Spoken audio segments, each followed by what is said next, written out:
Hi, magandang gabi sa inyo mga kasawi. Kamusta na po kayong lahat? Naway nasa mabuti kayong kalagayan at mag-iingat kayo palagi mga kasawi. At tungkol pa rin ito sa mag-asawa o magjowa na ito yung dapat ninyong 7 tips na maging maganda ang pagsasama ninyo na mag-asawa.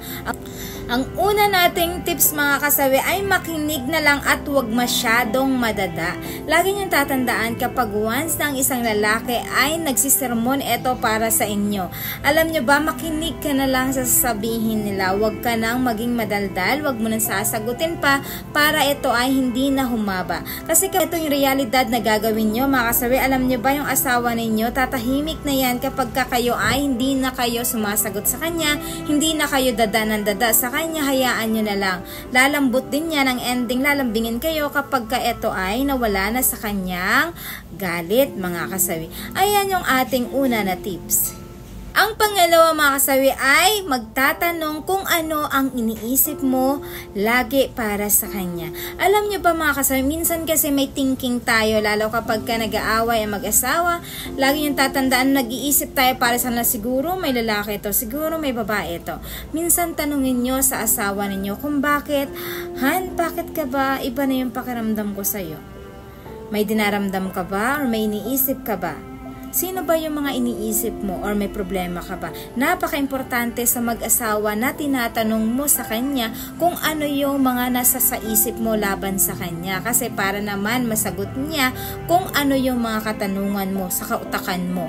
Kasi kapag once na ito ay kinikimkim mo lang, alam nyo ba, at ito ay maiipon at maiipon, makasawi sa sabog ka. Balang araw magugulat ka na lang, hindi na magandang inyong pagsasama dahil bibitaw ka na lang at susuko ka dahil nga tiniis mo yan at inipon mo yan lahat sa puso mo at hindi mo tinatanong sa kanya kung ano ang mga nasa utak mo na iniisip mo laban sa kanya. Ayan yung ating pangalawa. Ang pangatlo mga kasawi is i-appreciate ang mga effort niya. Alam niyo ba sa mag-asawa, napaka-importante na i-appreciate natin sa kanila yung mga ginagawa nila na effort para sa atin. For example, nagluto yung asawa mo ng pritong manok, tapos syempre hinainan ka, pinagsilbihan ka niya. Syempre ikaw naman bilang consideration para matuwa ang asawa mo, alam mo ba Han, ang sarap-sarap ng prito mong manok. Alam mo ba, napakasarap ng pagkatosta mo nito. Turuan mo nga ako nito minsan kasi para ikaw naman yung lulutuan ko. Alam nyo ba kapag eto in-appreciate nyo ang asawa sa simpleng salita, matutuwa ang inyong asawa at talagang magiging masaya ito dahil na-appreciate nyo yung hirap at effort niya na ginawa niya sa inyo mga kasawi. Wag na, yan yung dapat yung gawin sa mga asawa ninyo kapag ka nag-e-effort. Wag yung nag-effort na nga yung asawa ninyo tapos ay, ano ba yan? Ang pangit naman ng prito mong manok. Ay, ano ba yan? Sunog naman tong prito mong manok, hindi na makain-kain, napakaalat, ang pangit-pangit. Siyempre, ang loob ng asawa nyo, yun yung wag nyong gawin mga kasawi. Ayan yung ating pangatlo na tips.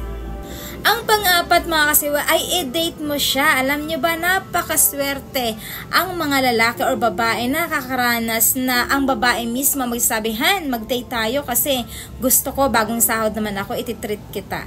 Or kaya yung lalaki naman, Han, tara, maglabas tayo, kain tayo sa restaurant kasi bagong sahod ako para naman mapil natin na tayong dalawa lang. So, napaka-importante sa mag-asawa na nagdi-date sila. Yung bonding moment kasi noon is nagkakaroon kasi kayo ng connection sa isa't isa. Kaya kung ikaw ay hindi mo pa na-date yung asawa mo, gawin mo na ngayon para isa yan sa magpapatagal ng inyong relasyon. Maganda ang pagsasama ninyo na mag-asawa mga kasawi. Ayan yung ating pang-apat na tips.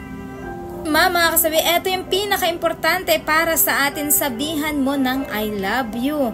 Ayan, sa ating mga asawa, jowa, misis, ayan.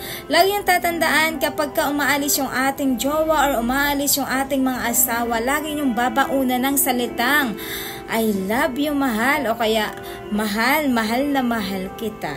So, syempre, kapag once na ang asawa ninyo ay nakarinig ng ganyang salita, alam nyo ba, ang kanilang mga tenga at sila talaga ay super na kinikilig kapag ka nakakarinig sila sa taong mahal nila ng ganitong salitang I love you. Kasi napakasarap pakinggan. Kasi simpleng salita na lang yan ay napaparamdam natin sa kanila na talagang mahal na mahal natin yung mga mga asawa natin. Kaya sa mga misis at mister na hindi nasasabihan ng I love you ang inyong mga misis at inyong mga mister, ngayon pa lang po ay sasabihan nyo na, kasi isa yan sa magpapatatag ng inyong magandang pagsasama. Ayan yung ating panlima na tips. Anim na tips mga kasawi, ay handa kang makinig sa sasabihin niyan lahat. Alam nyo ba, tayong mga kababaihan at kalalakihan, kapag once na nagkwento yung ating mga asawa or jowa, lalo kapag mabigat ang kanilang nararamdaman, mahalagang nakikinig tayo para sa kanila.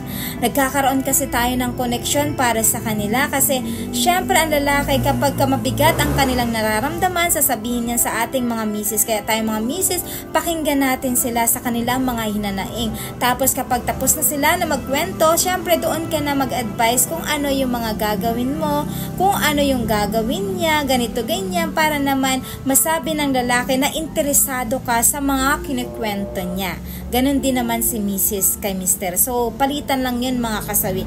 Kaya sa mga kababaihan at kalalakihan, napaka-importante na makinig tayo sa mga kinikwento ng ating mga asawa mga kasawi, para naman sabihin nila na present tayo sa kanilang mga kinukwento sa atin. So yan lang po yung ating pang-anim na tips.